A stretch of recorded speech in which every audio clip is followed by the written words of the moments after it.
Management.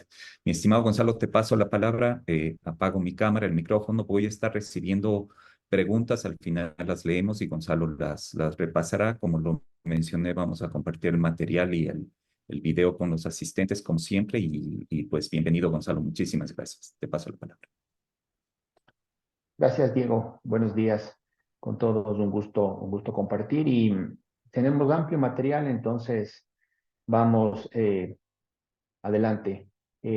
Primero aquí ya tenemos cifras del 2023, cuál fue la evolución del Producto Interno Bruto hacia el eje izquierdo, más o menos 120.000 millones. Y por otro lado, la línea de los depósitos que llega cerca de los 70.000 millones hacia el eje izquierdo. Y aquí los temas importantes de analizarlos, ¿no? Un crecimiento importante de la economía del 2007 en adelante se observa esa tendencia.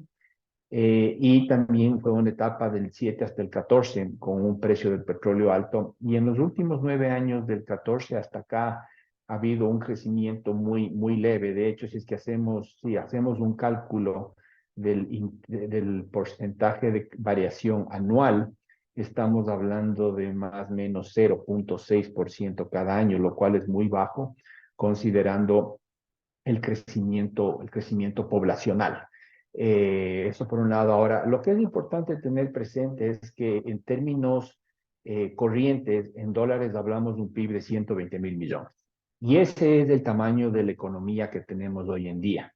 Eh, para el 2024 se estima un leve crecimiento de 0,8, quizás sea un poco más apretado que eso, pero a lo que quiero llegar son 120.000 millones. Y ese es el tamaño de nuestra economía, es el tamaño de la torta. Entonces, independientemente de qué pasa en el próximo año, de esos 120.000, ¿cuánto es el sector en el que yo quiero estar? ¿Y qué tamaño de esa torta es la que yo quiero tener? Sabemos que la situación fiscal del país es complicada, vienen contribuciones temporales al sector privado, al sector financiero, y las implicaciones que eso va a tener y lo vamos a conversar, pero creo que tenemos que visualizar de una manera optimista, positiva, de esos 120.000, cuánto quiero yo y cuánto voy a trabajar por lograr eso a través de distintas estrategias en cuanto a la parte comercial, en cuanto a la parte de alianza, estrategia de precios, etcétera, que cada uno de ustedes conoce de mejor manera su negocio. Entonces, eso creo que es lo importante que tenemos que tenerlo presente. Y como lo mencioné anteriormente, aquí podemos ver el PIB en términos corrientes y en términos constantes. Aquí están los 120.000 millones que mencionaba.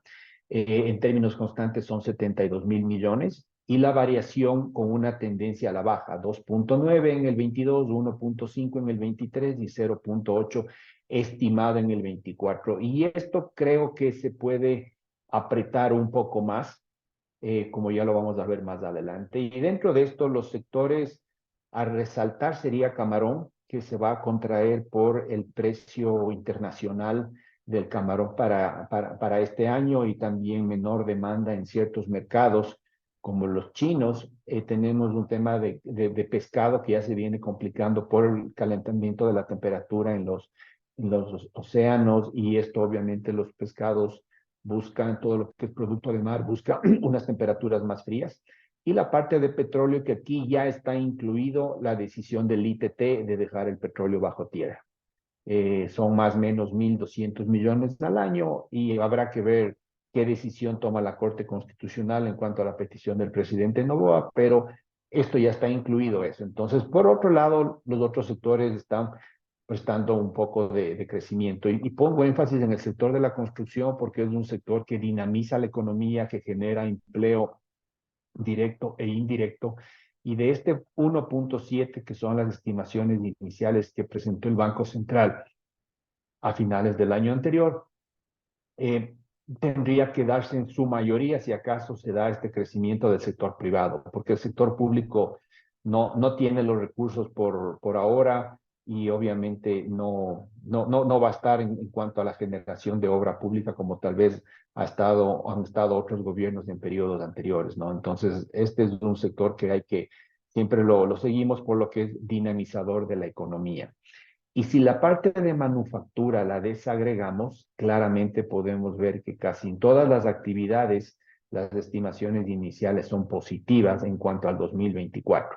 Un ejemplo que pongo acá es la parte de acero, está relacionado mucho a la construcción y podemos verlo aquí que se contrajo en el 2023 y se estima un crecimiento para el 2024. Y así acá en otros sectores como bebidas, como textiles, productos de papel, la parte de equipos de transporte, etcétera, presentan un comportamiento positivo y los sectores que presentan un comportamiento negativo, como ya mencionamos, es camarón y pescado. Entonces, eso en cuanto a las perspectivas macro. Ahora es importante compartir un tema coyuntural y que es las leyes aprobadas, las 3 leyes aprobadas como proyecto económico urgente que envió el gobierno, y que eso le va a dar 3.200 millones de dólares más o menos. Que estos 3.200 no los tenía hace un par de meses y que obviamente todo esto empezó la primera semana. En enero tuvimos dos eventos, ¿no? Por un lado, lo de TC, que generó el llamar al estado de excepción y de conflicto interno, e inmediatamente a eso el envío de la ley del IVA, que en la ley del IVA obviamente envió como un IVA de 15% y luego regresó con algunos puntos adicionales que los tenemos aquí. Entonces, con todo esto, más o menos el gobierno estima recaudar 3.000 millones y esto sin duda para las arcas fiscales es positivo, quizá no necesariamente para el sector privado por estas contribuciones temporales que lo vemos aquí. Entonces, tiene por el lado de las utilidades del Banco Central 444 millones por la venta de oro y lo que le corresponde al finanzas. Por la autorretención de grandes contribuyentes se estima este año alrededor de 1.100 millones, la amnistía tributaria 500, pero obviamente estos 400 del Banco Central, esta amnistía tributaria no son permanentes, son temporales. La autorretención a grandes contribuyentes tampoco es permanente a largo plazo, si no me equivoco, está por un par de años. El IVA sí es permanente, el ISD sí es permanente. Aquí entre estos dos hablamos, este año 1.000 millones, para el próximo año será alrededor de 1.500 millones. La contribución temporal utilidad de las empresas está estipulado que sea por 2 años, sería este año y el siguiente. El ISD que los bancos tienen que pagar por las líneas de crédito que reciben del exterior, y esas líneas de crédito generalmente son para impulsar actividades de microcrédito de mujeres, en emprendimientos, en temas sostenibles, medioambientales, que hasta el año anterior, cuando recibían esas líneas de crédito de bancos del exterior, no tenían que pagar IVA. Durante este año 24 sí van a tener que pagar IVA estas líneas de crédito, a menos que se negocie con los bancos del exterior para pagarles en el 2025, que en el 2025 no aplicaría este IVA. Y la contribución temporal a la utilidad de bancas y cooperativas más o menos 160 millones. Y creería que este es un punto álgido porque el sistema financiero, estos 160 millones más o menos que van a parar a las arcas fiscales, dejan de ir hacia el patrimonio de estas entidades financieras, dejan de capitalizarse estas utilidades, y eso es muy importante, que la banca siempre lo ha venido haciendo, esta capitalización, para que crezca su patrimonio y también su patrimonio técnico. Al crecer su patrimonio técnico, la banca tiene mayor capacidad para colocar préstamos en las empresas ecuatorianas, en las familias ecuatorianas y en las personas ecuatorianas. Entonces, este punto de aquí, que si bien es positivo para las arcas fiscales, no necesariamente es positivo para el sector privado, ya que va a haber una menor colocación de crédito. Y en cuanto se estima el total de la cartera del sistema de la banca, son alrededor de 42.000 millones y se estima que deje de colocar alrededor de 4.000 millones. Entonces, ese podría ser un impacto quizás en capital de trabajo para algunas empresas o para algunas familias en proyectos, o puede ser en créditos hipotecarios, que se va a sentir esa falta de colocación de crédito durante este año con esta contribución temporal. Y luego, luego lo hemos puesto acá en otro color, aquellos que van a ser, que va a dejar de recibir el gobierno. Incentivos por la ley de eficiencia económica en cuanto a creación de zonas francas, va a dejar de recibir 125 millones y con la reducción del IVA a materiales de construcción a 5% va a dejar de recibir 310 millones aproximadamente. Entonces, esta última medida de acá habrá que entender cómo queda el reglamento. Podría ser que es un poco contraproducente, porque el gobierno lo que más necesita es recaudar más dinero y a través de esto va a recaudar menos, porque el IVA lo está bajando eh, ahorita del 12 al 5, pero a partir del 1 de abril está bajando del 10 al 5. Y esos 10 puntos que deja de recaudar representan estos 310 millones por un lado, pero por otro lado, aún no está claro el reglamento que va a aplicar justamente a los fabricantes y a los comercializadores de materiales de construcción. Aún no está claro a cuáles materiales de construcción va a aplicar. Y eso de ahí es importante porque puede tener un impacto de liquidez en aquellos jugadores importantes, sea en la parte de fabricación o en la parte de comercialización de materiales de construcción. Y aquí quiero plantear un par de ejemplos. Si yo soy fabricante, yo voy a comprar materias primas con un IVA del 15. Y cuando realizo mi proceso, realizo ya el valor agregado hacia mi producto, que luego lo voy a comercializar con un 5%. Entonces, entre el IVA compras y el IVA ventas, va a haber una diferencia de 10 puntos, que va a generar un crédito tributario. Ese crédito tributario, ¿en qué tiempo lo voy a poder recuperar? Porque es liquidez que va a impactar a los jugadores que están en este sector. Por eso es importante ver el reglamento. Y ahí viene la pregunta. En función a la estrategia de mercado que tenga un fabricante o un productor, o en función al músculo financiero, esos 10 puntos porcentuales de diferencia entre IVA compras y IVA ventas va a pasarlo al precio final, va a asumir una parte, la otra parte le va a pasar al mercado. Esa parte aún no está definido, hay que esperar cómo estará el reglamento. Y el otro ejemplo, si además de eso yo importo materia prima o importo productos terminados, ejemplo taladros, también va a tener un impacto de un ICD, que antes era el 3.5 y que ahora va a ser un 5%. Pues probablemente eso también va a subirle al precio final para el consumidor. Entonces, aquí hay algunos temas que aún no están claros.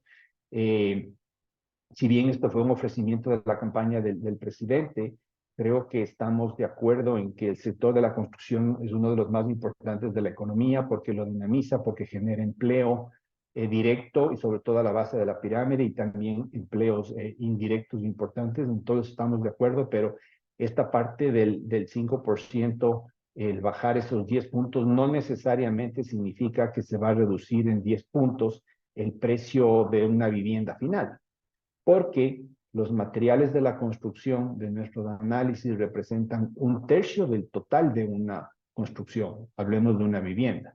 La diferencia está en mano de obra, está en servicios, que es los otros dos tercios. Entonces, si es que pudiera tener un impacto en reducir el precio de esa vivienda, quizás sea, si hacemos la relación directa, 10 puntos, materiales de construcción son un tercio, tal vez habrá una reducción de un 3.3, 3.5%, y eso no creo que sea un disparador para que existan mayor nivel de ventas en cuanto a unidades de vivienda. El combustible para que exista mayor nivel de ventas de vivienda es el crédito hipotecario. Y como lo mencionamos hace un instante, con esta contribución temporal, el crédito a nivel general, tanto empresas como consumo, como hipotecario y también micro, se va a ver reducido. Entonces, eso a nivel como un análisis de esta parte coyuntural, ¿es positivo que reciba esos 3.200 millones del gobierno? Considero que sí. Y creería que en los próximos semanas o días viajará a Washington a reunirse con los multilaterales y dirá, ya hice mi deber, ya tengo 3.000 millones adicionales, aún me faltan mínimo 7.000, 8.000 más para cubrir el déficit que tengo para que le den financiamiento. Será a través del Fondo Monetario, tal vez alguna relación directa con Estados Unidos, alguna manera de financiamiento aprovechando la buena relación y el trabajo que está haciendo Ecuador en cuanto a la parte narcotráfico y terrorismo, y que obviamente existe una cooperación militar con Estados Unidos. Entonces, eso es lo que podría verse. Y de igual manera, aquí hicimos un análisis del IVA. De todas las ventas que realiza la economía ecuatoriana, ya vamos a ver más adelante, son 200.000 millones a través del IVA. De esos 200.000 millones, hay unos productos y servicios que son cero IVA, que no se verán impactados, y hay otros que actualmente son 12 IVA y pasarán a ser 15 IVA. A nivel global, los productos y servicios que son cero IVA y que no se verán impactados representan el 39% del total de productos y servicios transados. Y un 60.1% sí tienen este componente de IVA que va a variar. Entonces, no afecta a todos los productos, afecta a un 39% de los productos. Y de esa manera también hicimos un análisis por sector. ¿En qué sectores va a haber menos impacto? Porque el fuerte son productos IVA cero. Y aquí tenemos lo que es de electricidad, servicios básicos, agricultura, aquellos productos de la canasta básica, salud, educación. Estos de aquí van a tener el menor impacto, ya que la mayor parte de sus productos y servicios, aquí hablamos de un 90% en adelante, tienen un IVA cero. Y luego en menor escala otros servicios. O sea, aquí está todo el transporte, pero si desagregamos lo que es transporte de pasajeros, transporte escolar, tampoco tiene IVA, ¿no? Y así podemos ir viendo. Y en el caso de lo que es el sector de la construcción, un 13.5% de productos están con IVA cero y este 86.5% con IVA 12, que son los que estarán sujetos a que se analice un IVA cero. Y de igual manera en la parte de comercio, porque dentro de este comercio está la parte de ferreterías y ahí donde se comercializan estos productos. Entonces, eso es en cuanto a un análisis global del IVA y cómo estamos atentos para ver cuál será el reglamento y cuáles serán las estrategias que vaya a tomar cada uno de los fabricantes y comercializadores en materiales para la construcción. Ahora, analizando variables interesantes como riesgo país y precio del petróleo, han tenido un comportamiento favorable en este 2024. Y claro, en enero, el momento que ya fue a la asamblea la ley del IVA, desde la óptica de riesgo país es positivo, va a haber mayor recursos en la economía, ya estamos viendo que se van a hacer más o menos 3.200 millones, y luego en el mismo mes de enero a fines de mes ya se pagó una amortización de 275, 280 millones. Entonces, esos mensajes han sido positivos en cuanto a los tenedores de bonos de deuda ecuatoriana, y el riesgo país ha bajado en función a estos elementos que mencioné, y estamos actualmente por debajo de 1.500 cuando a diciembre cerramos en 2.055 puntos. Entonces hay una mejora importante. Y paralelamente el precio del petróleo viene subiendo.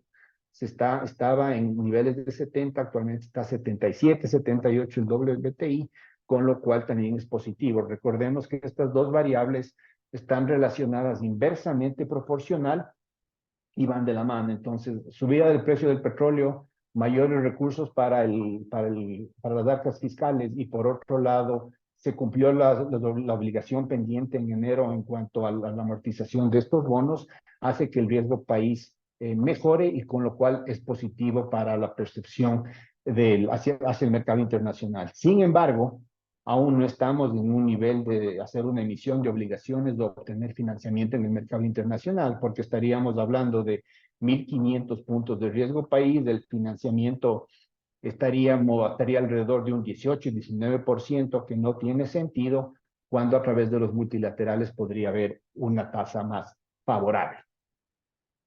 Eso en cuanto a un poco de cifras globales. La inflación consideramos que se va a mantener, está en 1.4.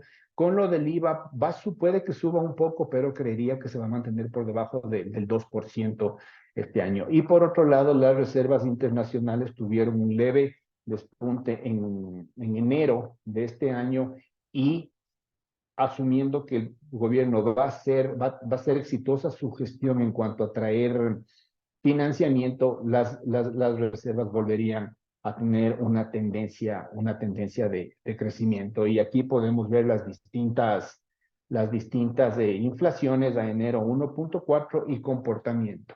Ejemplo, muebles de artículos para el hogar, hablamos de 0.4, el transporte de hecho está con una deflación de menos 0.7, y todas las categorías están con una inflación muy controlada.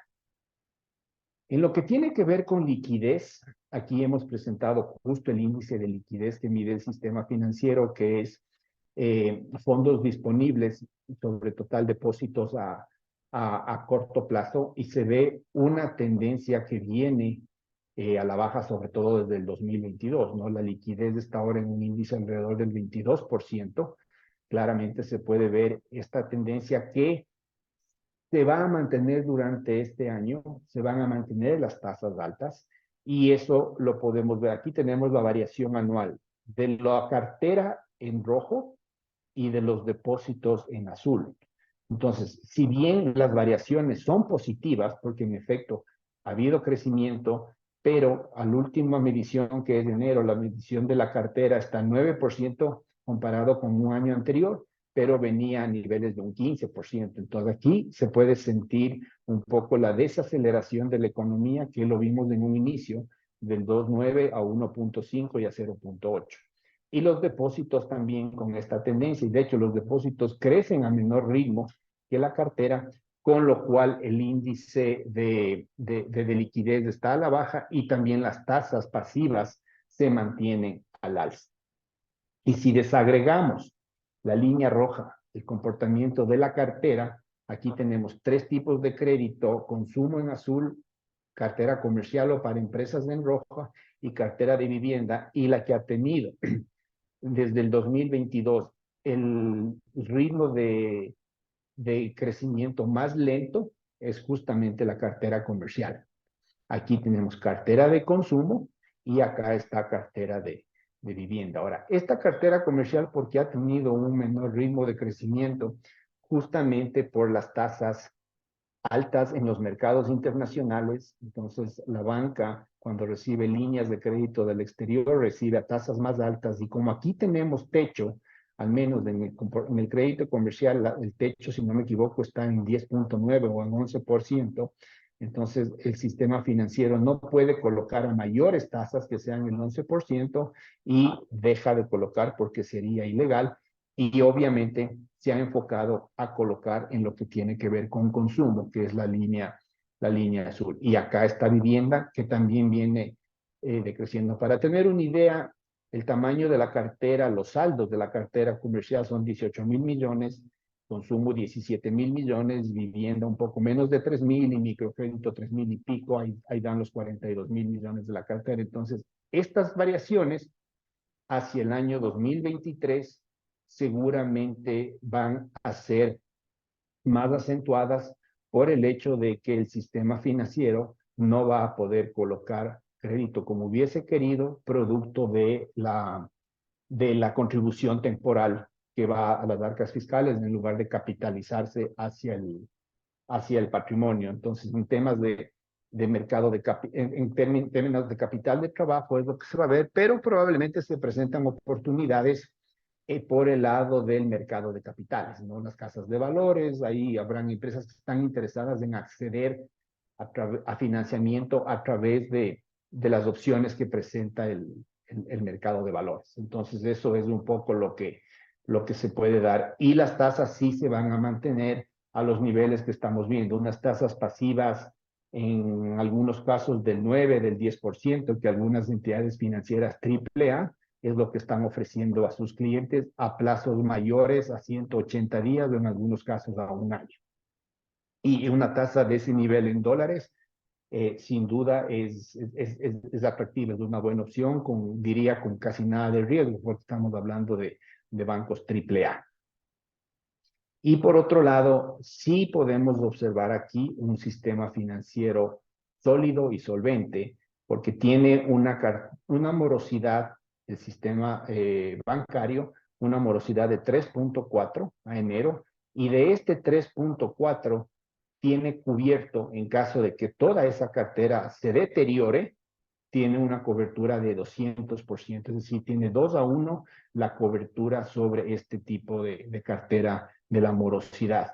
La liquidez, como ya hemos mencionado, se ha deteriorado levemente, la morosidad está controlada y el ROE, la rentabilidad sobre el patrimonio, que en los últimos años estuvo a niveles de 12%, también se ha visto mermada en este año a enero del 2024. Entonces, eso una vista muy global y muy breve de cifras macro. Ahora vamos a ver las ventas de los distintos sectores. Aquí tenemos ventas a diciembre. Los picos que podemos ver semestrales corresponden a aquellos contribuyentes que son personas naturales, negocios con personas naturales, ferreterías, farmacias, tiendas, etcétera, que hacen su declaración de IVA de manera semestral y por eso tienen estos picos. Pero lo que está muy claro es la tendencia. Aquí tenemos la variación anual, diciembre 23 versus 22 y así sucesivamente, y se puede ver esta tendencia de una desaceleración de la economía, como ya lo vimos en la línea de créditos, de depósitos, al igual que en el PIB. Y acá vemos las ventas acumuladas mes a mes, el 23 versus el 22 en la línea celeste, lo cual también ratifica esa ralentización de la economía. A nivel general es 3.3% que las ventas del 2023 fueron superiores a las del 22, pero con esta tendencia. Vemos un pico en junio y claro, las ventas de junio 23 fueron ampliamente superiores a las del 22. Recordemos que en junio del 22 estuvimos con movilizaciones sociales por la focalización de subsidio del combustible que trató de hacer el gobierno de Lazo. Hubieron movilizaciones indígenas y casi 18 meses paralizados o sin actividad normal, mientras que en junio del 23 sí tuvimos actividad económica normal y por eso se da ese pico y este crecimiento. En los otros meses, claramente las ventas del 23 son inferiores a las del 22 y lo podemos ver aquí claramente. El importante crecimiento se dio en el primer semestre, mientras que en el segundo semestre, comparando ventas 23 versus ventas 22, ya estuvieron algunos meses negativos. Al final del día cerramos con el 3.3 que mencionamos y al desagregarlo por tipo de contribuyente, en empresas el crecimiento fue 4.6 y en aquellos negocios que están con el RUC de persona natural, una contracción de 1.4. Y podemos ver casi todos los meses, excepto junio, por lo que ya explicamos, todos los meses negativos. Esto de aquí, sin duda, es producto, cómo se lo puede tangibilizar, la inseguridad, las vacunas, las extorsiones, y es lo que finalmente el presidente ha puesto el estado de excepción, el estado de conflicto interno, y por lo cual fue la ley del IVA, ¿no? Entre algunas cosas para tener más recursos para seguridad y obviamente también para la caja fiscal. Este segmento se contrae 1.4. Para que tengan una idea, este número de 1.4, cuando analizamos el sector ferretero, todo lo que es ventas al por menor de materiales de construcción tiene un componente fuerte de personas naturales. El número en el sector ferretero es menos 7.5% sus ventas 23 versus sus ventas 22. Y esto lo hemos corroborado con varios clientes que en efecto nos han dicho que han disminuido la frecuencia de ciertas rutas en zonas calientes y también pues algunos distribuidores que trabajan las horas las han acortado o en algunos casos han cerrado o si tenían varios locales han cerrado uno, etcétera, justamente por este tema de inseguridad que nos ha tenido complicados y que todos esperamos que de a poco vaya mejorando, de la misma manera como sentimos que con las Fuerzas Armadas ha mejorado desde que estamos en estado de excepción y esperemos que con la cooperación militar, con inteligencia y tecnología de los militares de Estados Unidos, pues obviamente eso también nos permita volver a tener un poco de tranquilidad. Sabemos que no va a ser al corto plazo, pero esperemos que así sea. Entonces, eso en cuanto al dato global. Analizando por sector, aquí están los 200.000 millones que les mencioné inicialmente. Si bien esta cifra es mayor al PIB, el PIB de 120.000, porque en este caso vemos el IVA de cada contribuyente. Entonces, por poner un ejemplo, si un fabricante vende una varilla al mayorista, genera un IVA, ese mayorista la vende al minorista, la misma varilla con otro IVA, y luego el minorista al consumidor final, la misma varilla, también genera un IVA. Entonces, por eso que vemos que este número es mayor al del PIB. En el PIB la varilla se mide una vez. Aquí en el ejemplo que les he mencionado, son 3 veces. Y eso generalmente pasa en sectores, en la cadena de distribución de un fabricante a la distribución. En otras actividades como educación, como actividades de transporte, agricultura, etcétera. No, en agricultura sí puede suceder definitivamente, pero en actividades como profesionales científicas, información y comunicación, educación, etcétera, no va a haber exactamente el mismo producto se vende 3 veces. Pero este es el tamaño de mercado, 200.000 millones. Dentro de esto, ejemplos, sectores que han tenido crecimiento, lo podemos ver aquí, los de mayor crecimiento, electricidad, transporte y almacenamiento, entretenimiento, administración pública, minas y canteras, y los de menor crecimiento vemos aquí manufactura, vemos comercio y otras actividades. Y empezamos a hacer un análisis de las principales sectores. Ejemplo, construcción. Construcción tenemos aquí que en ventas presenta un crecimiento del 5.4% en dólares el 2023 versus el 2022. Pero aquí tenemos que analizar, por ejemplo, lo que es construcción de edificios, proyectos, no hay un crecimiento por un lado. Y por otro lado vemos que fabricación de cemento decrece y fabricación de acero también decrece, que son dos materias primas duras para el sector de la construcción y que cemento y acero tienen una correlación del 70%. ¿Cuál es la diferencia aquí? Cuando la cementera vende X quintales o las acereras igual venden varilla, ese mismo día factura todo lo que vende. Mientras que el constructor cuando vende una casa, ese día no factura el 100% de la casa.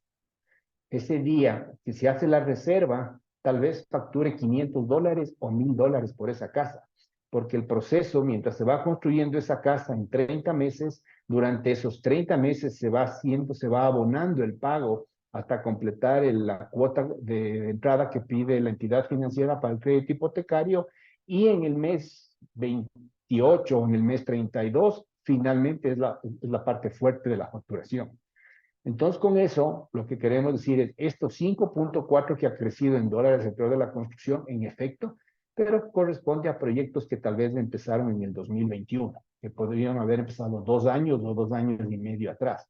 Mientras que en los otros sectores es la facturación inmediata. Entonces, como es facturación inmediata, cemento se contrae, acero también se contrae, claramente podemos ver que no corresponden a proyectos nuevos, sino a proyectos que iniciaron hace dos años o un poco más.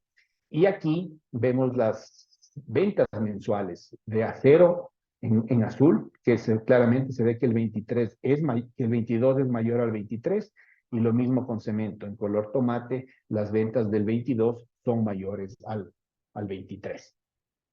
Luego analizamos ferreterías. Las ferreterías se contraen 4.5 a nivel general en sus ventas, un tamaño de mercado de 6.000 millones. Nuevamente, aquí sin duda puede estar repetido por el mayorista y luego al minorista, ¿no? Pero son un tamaño de mercado de 6.000 millones, en pinturas un tamaño de mercado de 300 millones que se contrae, En madera son 800 millones y se contrae 10, y en lo que es acabados, aquí están, no están todos, están los principales, hablamos 614 millones y se contrae. Todos tienen un comportamiento muy similar al de acero y cemento, y ya lo vamos a validar con permisos de construcción. Ahora, estos sectores claramente tuvieron un buen 21 y 22. Se puede ver cómo crecieron el 21 y 22, todos estos, y el 23 ya no tuvieron este crecimiento y se contrajeron. El 21 y el 22 corresponde a renovaciones, adecuaciones, ampliaciones de un cuarto más, etcétera, que hicimos en la casa cuando todavía estábamos en pandemia y estábamos tal vez ya en modo híbrido. Entonces, es por eso ese comportamiento. Y para resumir este sector, aquí tenemos las ventas anuales prepandemia hasta el 2023 en construcción, y la línea de tendencia que nos da un ligero crecimiento, pero como menciono, son proyectos que arrancaron anteriormente. Acero está plano, cemento también está plano, estas dos variables se correlacionan en 70%, y ferreterías también está plano. Entonces ahí podemos ver que no existe un importante crecimiento en cuanto a la parte del sector de construcción. Y esto lo vamos a corroborar haciendo un breve análisis del sector inmobiliario, que quizás primero trabajo aquí. Aquí tenemos los créditos, cuál fue el volumen de crédito hipotecario que se desembolsó. Son operaciones nuevas en cada año y las variaciones. El 20 obviamente se contrajo, el 21 se recupera, el 22 crece un 11%, y el 23 el desembolso de crédito se contrajo en un 7%. Estos datos son sin contar el BIES. El BIES tiene más o menos el 28%. Si consideramos el BIES, esto de aquí se contrae alrededor de un 8%. Y el número de operaciones también. Y si vemos, esta información es del INE, permisos de construcción en azul, esos permisos generan un número X de edificaciones y un número de vivienda. El comportamiento y la tendencia en cuanto a permisos sobre unidades nuevas que se irán a desarrollar, vemos con una tendencia a la baja. Entonces, eso es lo que claramente podemos ver cuál ha sido el comportamiento de este sector, y lo importante de analizarlo completo. Si vemos únicamente las cifras de facturación de construcción, un 5.4, podemos llegar a una conclusión que no es la correcta. Por eso tenemos que hacer el análisis completo. Y analizando la oferta inmobiliaria en las principales ciudades del país, aquí tenemos que Quito y Guayaquil son las dos más grandes, con 24,000 unidades en desarrollo. Pero estas 24,000 no se desarrollan anualmente, se desarrollan en 35, 34 meses, ¿no? En todo ese tiempo se logran desarrollar y se absorben estas 24,000 unidades. En un segundo grupo tenemos Cuenca, Machala, Manta, con casi 3,000 unidades, son 2,800 unidades. En el caso de Cuenca es 8 veces menos que Quito y Guayaquil, y si vemos poblacionalmente hablando, Cuenca es, en cuanto a población, también alrededor de 6 veces menos. Entonces guarda relación estos números. Aquí son 3,000 unidades, y de igual manera en 30 meses, el caso de Machala es un proyecto puntual que está mucho tiempo, que esto distorsiona la estadística. Luego tenemos Santo Domingo, Ambato y Barra en cuanto a un grupo, más o menos 1,000 unidades, y luego Riobamba, Latacunga y Loja en otro grupo de alrededor de 300 unidades. Entonces, ese es un poco el tamaño de la oferta inmobiliaria. Sin duda hay oportunidades.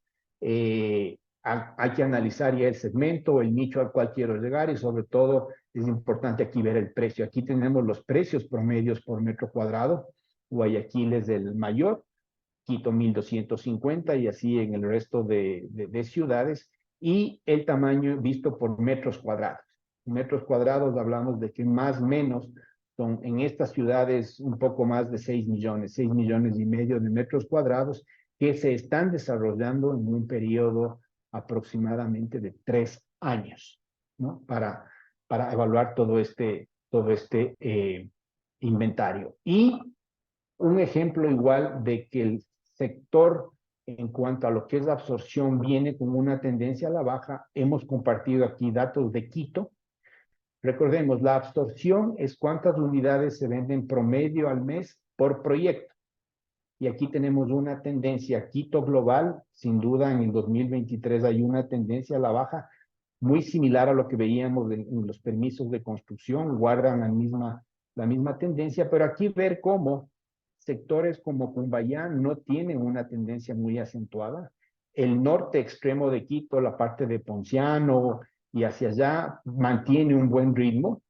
El norte central también se recupera en este año y donde hay contracciones se puede ver en Los Chillos, en el centro de un proyecto puntual, en Calderón, en Pomasqui, en el sur. Entonces, es por eso que no podemos generalizar cómo está toda la ciudad. Vemos la ciudad, pero luego entramos a hacer un análisis en cada uno de los sectores. Entonces, esto brevemente en cuanto al sector de la construcción, ¿no? Y todo lo que involucra. Ahora vamos a analizar otros sectores. Ejemplo aquí, exportaciones de minería han tenido un gran crecimiento de 330 millones a casi 2.700 millones en este periodo, un crecimiento de 17% en el año 22 y un 10% en el año 23.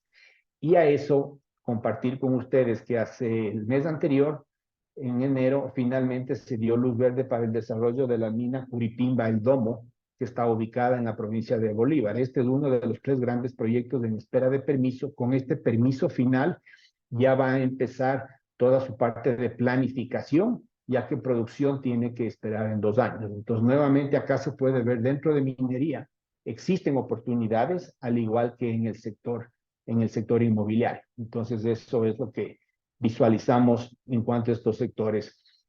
Y hablando de retail, el retail, a diferencia del sector de la construcción que vimos que se contrajo a nivel general, retail sí tuvo un buen año en el 23. Aquí vemos alimentos, de ejemplo, creció 5.3. Si desagregamos lo que es supermercados, crece 5%. Tiendas crece un 9.6. En tiendas, el SRI lo pone ahora Tutti. Me imagino que muchos de ustedes han visto esta cadena que es un hard discount y que ya tiene cerca de 450, 460 puntos de venta en 3 años, ¿no? Entonces a eso se debe este crecimiento de este jugador que es un hard discount y corresponde al grupo El Rosado. Farmacias se mantiene con un 1.7, en cambio farmacias crecieron fuerte el 20 y el 21. Ese fue su crecimiento fuerte durante la pandemia y luego un poco se ha estabilizado y ya tiene un crecimiento menor. En lo que es cosméticos, tiene un decrecimiento y aún no llega al mismo nivel de prepandemia. Y claro, aún muchas empresas siguen en modo híbrido, algunas les funcionó bien. Entonces, el nivel en que uno compra productos de maquillaje, de perfumería, uso personal, es menor que antes de la pandemia, donde todos los días salíamos y ahora tal vez, como digo, algunos siguen en un modo híbrido y de hecho algunas empresas tienen una mitad de ese equipo que sigue trabajando de forma virtual porque sí le ha funcionado y le ha permitido ser eficiente y bajar costos. Prendas de vestir se mantiene, decrece levemente y ya mismo llega al nivel de pre-pandemia. Ahora, aquí en prendas de vestir también es interesante ver que ha habido un impacto, que es el 4x4. El 4x4 que te permite importar a nivel de persona natural para uso personal hasta $400 y productos de hasta 4 kilos. El principal componente dentro de esa categoría es prendas de vestir, que se supone que es para uso personal, pero sí se ha identificado que algunas personas lo hicieron eso como negocio, montándose un emprendimiento en su garaje y luego todo entrega a domicilio, con lo cual no compite en las mismas condiciones que las empresas que están acá, que obviamente importan su mercadería, pagan impuestos, pero en el 4x4 se eliminó el arancel de $42. Simplemente para que tengan una idea, en esta categoría el año anterior, si no me equivoco, se importaron 3.5 millones de paquetes. El total de 4x4 y de eso la mitad correspondía a prendas de vestir y calzado. Entonces ahí ha habido esta opción que podría llamarse una competencia en distintas condiciones cuando lo trae para montar un negocio. Si lo trae para uso personal, pues está permitido, pero también le quita un poco de espacio en este sector. Electrodomésticos sí tuvo un buen año 2023, ya vamos a ver que fue un buen Black Friday, y muebles y hogar se ha mantenido, y muebles y hogar también creció mejor que la pandemia, y claramente el fuerte del despunte aquí también fue el 21 y el 22, tal cual como vimos en madera, en pintura, todos esos temas de hogar crecieron de manera importante el 21 y el 22. Y aquí un resumen gráfico mes a mes, un buen despunte en lo que fue supermercados, perfumes y cosméticos. Tenemos aquí, y aquí se ve el impacto semestral, las ventas de personas naturales, todo ese mundo que funciona en las cadenas de perfumes, donde tienen, creo que se llaman impulsadoras o emprendedoras, aquellas personas que distribuyen y trabajan con su grupo de persona natural, se lo puede ver acá. En prendas de vestir y calzado, aquí se ve el impacto tal vez de bazares, farmacias, como vimos, tuvo un crecimiento importante 2021 y acá ya un comportamiento normal. Restaurantes, ese también es importante en personas naturales, como lo podemos ver acá. Muebles y hogar, electrodomésticos, los meses más importantes siempre son noviembre y diciembre, que lo podemos ver aquí, y aquí sí fue un buen mayo, Día de la Madre, entonces sí fue un buen año de electrodomésticos para el 2023, y acá tenemos transporte aéreo de pasajeros, algunas categorías importantes que se ve una contracción importante en el mes de diciembre, ¿no? Que ya veníamos sintiendo un poco de temas de contracción en cuanto a desaceleración de la economía, mejor dicho. Entonces, eso en cuanto a algunas actividades de retail. El sector automotor en dólares se contrajo 1% en ventas, en unidades fue 2% en lo que es ventas de autos, y a nivel general, como sector, tuvo un muy buen año el 2022. Como todos sabemos, el gran crecimiento fue en el 22, porque en el 21 llegó a recuperarse de lo que fue prepandemia, el 22 fue muy bueno, y este año crece 0.6. En la parte de transporte es muy importante toda la parte de carga por carretera, es un indicador que le seguimos una prueba ácida para ver el desempeño y el movimiento de la economía, creció un 22%, transporte de cargo marítimo para todas las exportaciones que han venido creciendo un 35%, y transporte de pasajeros también, aquí podemos ver este 15% de crecimiento. A nivel global, el sector de transporte también, como vimos, es uno de los que presentó un crecimiento importante en dólares. En lo que tiene que ver hospitalidad, aquí tenemos un poco de salud y restaurantes. Salud, el año fuerte que creció fue el 2021, podemos ver aquí, ¿no? El 2021, tenemos un 22 y acá también. Y aquí sí es agrego y podemos ver laboratorios médicos. Laboratorios médicos que lo tenemos aquí, crece fuerte el 20, el 21 con todas las pruebas que nos hacíamos, disminuye el 22 y tal vez en el 23 ya está en su tamaño normal de operaciones versus los picos fuertes que tuvo en el 20 y en el 21.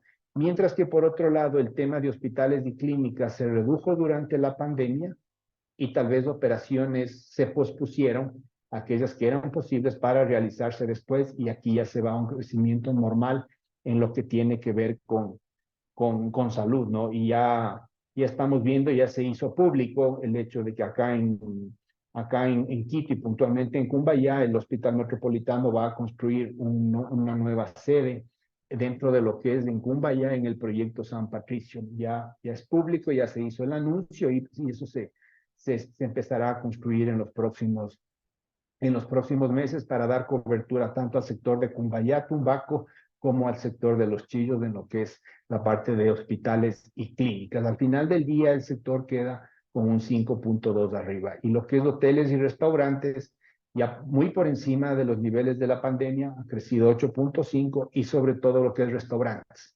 Y eso lo hemos sentido en la parte, vimos, artes de entretenimiento, la gente sale, y un crecimiento de 8.1 sus ventas en el 2023. Hoteles también creció, sin embargo, hoteles aún no llega al nivel prepandemia que lo podemos ver acá, pero es un sector también con un crecimiento eh, positivo.